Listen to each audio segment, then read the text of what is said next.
The order to salute came like a crack through still air. But one woman at the back of the hall stayed motionless, her hands folded neatly behind her back as if the command had been meant for someone else, her chin lifted slightly under the sterile light that made the brass badges of the officers glow.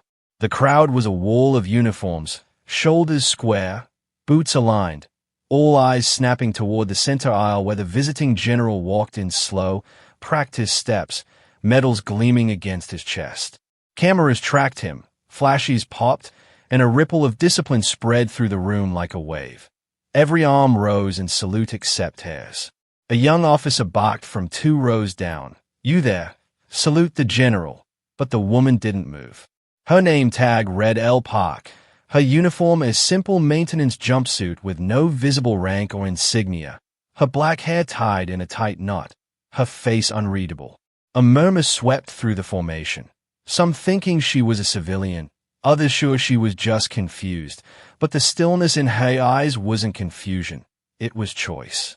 The general stopped mid-step, his attention pulled toward the only person not paying him the respect due by protocol, his gaze narrowing slightly as he approached. The officer repeated the command, louder this time, but the woman finally spoke, her voice calm and low, "You left my unit to die, sir." The room froze. It was as if the air itself had stopped moving. The general's stride faltered, the officers exchanged uneasy glances, and the public relations camera crew instinctively turned their lenses away. Somewhere in the back row, a breath caught. "What did you say?" the general asked, his voice even but strained. "Outpost Ridge Point," she said quietly. "Raven 12. October 15th. Those words cracked something open that had been buried for almost a decade. No one moved, no one spoke. And then the general straightened and gestured for his aides to continue the event, but the energy in the room had changed. Whispers followed her as she slipped out before the ceremony ended. The story spread faster than any official memo ever could. Within hours, the base was buzzing. Who was she? What did she mean? What was Raven 12? That night, a young analyst named Rivera couldn't sleep. He was known for digging into dusty archives and had a reputation for curiosity that sometimes bordered on trouble. He pulled up the classified mission lists, scrolled past layers of blacked-out data until he found it. Operation Raven 12, Reconnaissance and Intelligence, Ridge Sector, 2016. Status, total loss, no survivors. Authorized by Colonel Arthur Russell. His eyes flicked to the next line. No recovery. Mission terminated. File sealed.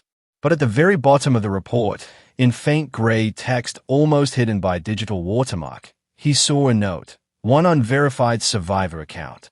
Technical Sergeant L. Park. Status unreliable. Possible psychological trauma. Rivera leaned back in his chair, whispering to the empty room, "She's real." He dug deeper, cross-referencing field communications, archived rescue orders, and medevac requests. The chain of messages painted a grim pattern. An emergency call from Raven 12 had been rerouted mid-transmission under an override command. The voice authorization matched Russell's code. The reroute sent the rescue helicopters 12 kilometers away, into a safer zone. The men and women on Raven 12 were left behind. The next log entry was a final distress signal, then silence. Rivera's stomach knotted as he traced the aftermath. 2 days later, a woman stumbled into a forward post, dehydrated, burned, carrying 6 sets of dog tags clutched so tightly they'd cut her palms. She said her team was gone. She was interrogated for 36 hours, then dismissed as delusional. Her file was stamped unreliable and buried.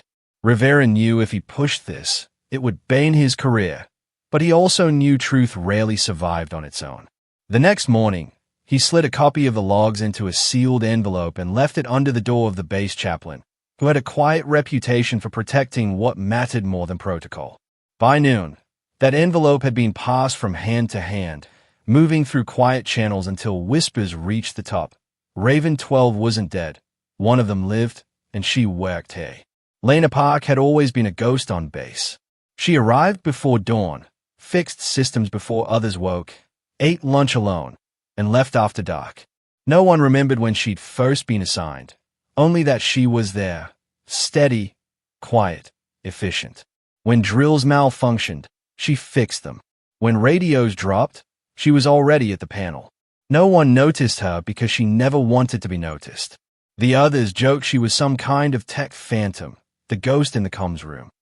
No one knew that ghost had once crawled through dirt and smoke, dragging her dying captain under enemy fire, whispering promises she'd spend 8 years trying to keep. The next day, she was summoned. Report to briefing room 3, the message read. When she walked in, the general was already there, flanked by his adjutant and the base commander. The air was heavy with tension. Russell looked older up close, lines around his eyes like cracks in glass, but his presence still filled the room. "Sergeant Park," he said carefully, though she hadn't worn rank in years. "You've made serious accusations." Lena didn't blink. "No, sir. I made a statement." He gestured for her to sit. She didn't. "You think I left your unit to die?" Her voice was steady. "I don't think, sir. I remember." He sighed, as if trying to summon patience. "That mission was years ago. I made a dozen hard calls that month. It's easy to question orders when you weren't the one.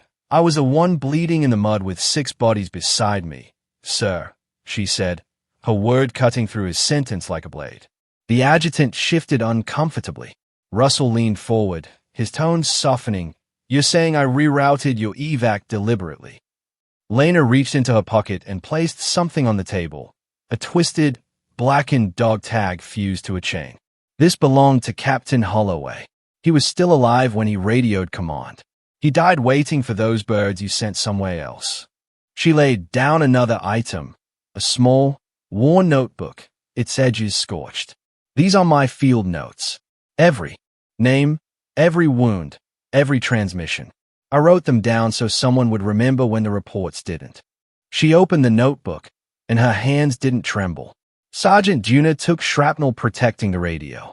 Corporal Vega held the ridge 6 hours with a collapsed lung. Private Ellis was 19. He asked me to tell his mother he didn't die afraid. Specialist Tran used his last med kit on me. He died 5 minutes later. Private Keene was 17. He made me promise to say their names. She closed the book gently. "Now I have." The silence in the room was the kind that presses against your skin. Russell stayed at the notebook like it might bane him.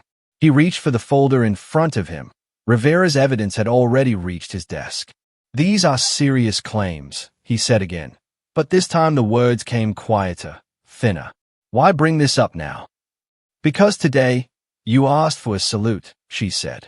"And I can't raise my hand to the man who signed our death." That night, something shifted.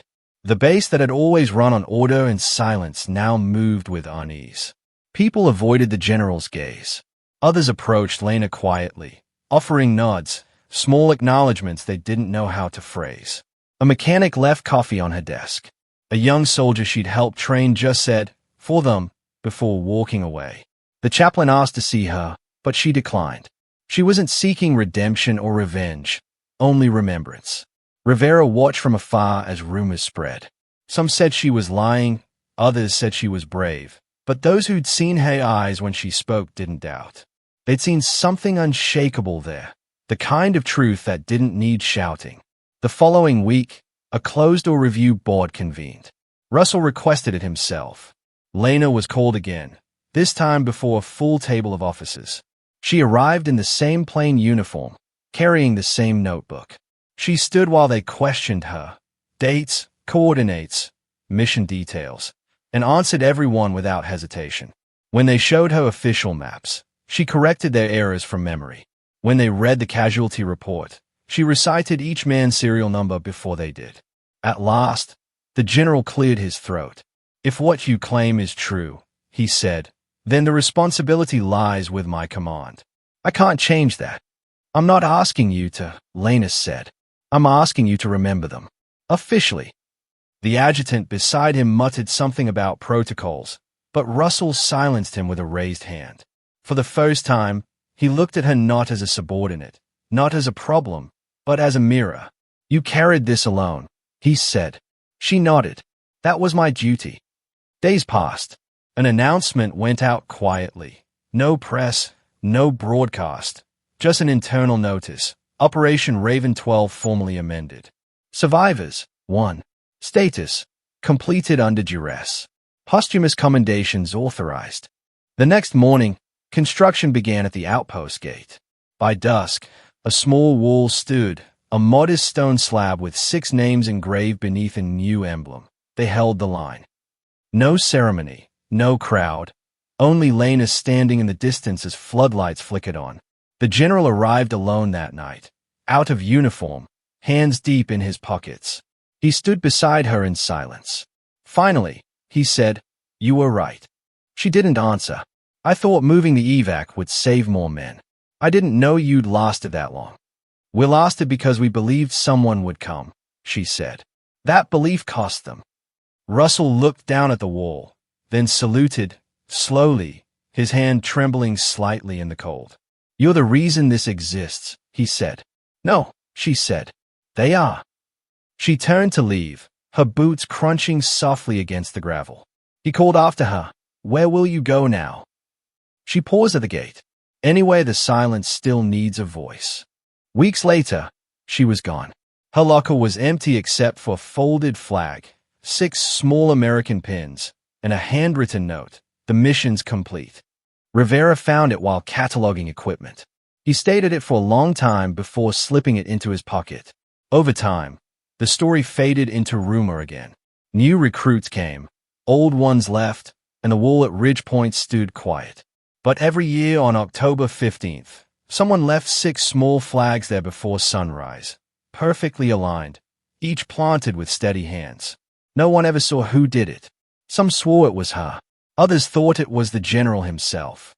Years later, Rivera, now a senior officer, visited that wall. The stone was worn, the paint faded, but the flags were still fresh. He placed his hand on the cold surface and whispered. They held the line. Behind him, a new generation trained under the morning sun, laughing, unaware of the story buried beneath their boots. Yet somehow, the base felt different now, more awake, more careful with its silence. Lena's ghost was still there in the hum of the comms, in the quiet professionalism of the tech crews, in every soldier who learned that loyalty wasn't just about following orders, but honoring the ones who never got to. Somewhere far away, in another outpost under another sky, a woman clocked in before dawn. Her uniform was the same, plain, unranked, spotless. She calibrated systems before drills began, checked ammo logs, patched comms, fixed targeting software. No one knew her story, and she never offered it. But when the flag was raised at morning assembly, she stood perfectly still, hands behind her back, eyes on the horizon, not in defiance, but in remembrance. The salute she withheld years ago had never been about rebellion. It had been a vow, a quiet promise that some truths deserved stillness.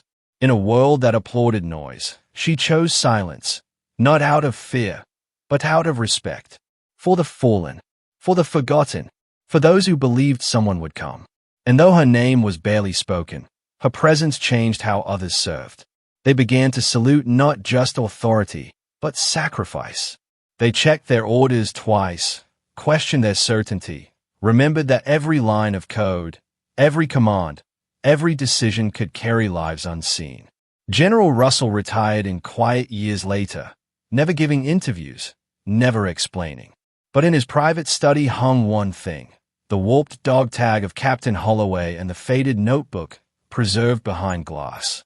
On the first page, written in a woman's neat, unshaken handwriting, were 6 names and 1 line below them. I promise to remember. History never recorded Lena Park as a hero. There were no documentaries, no medals, no commemorations. But on bases across the country, quiet technicians and unseen operators kept her story alive through simple acts, by showing up early, staying late, serving without applause. Because that was her legacy, to remind them that the truest form of service was not recognition, but remembrance. And somewhere, wherever she was, when another general's convoy rolled past and salutes went up, one woman stood still again, not to defy, but to honor the ghost who once stood beside her, still whispering through the silence, "Hold the line."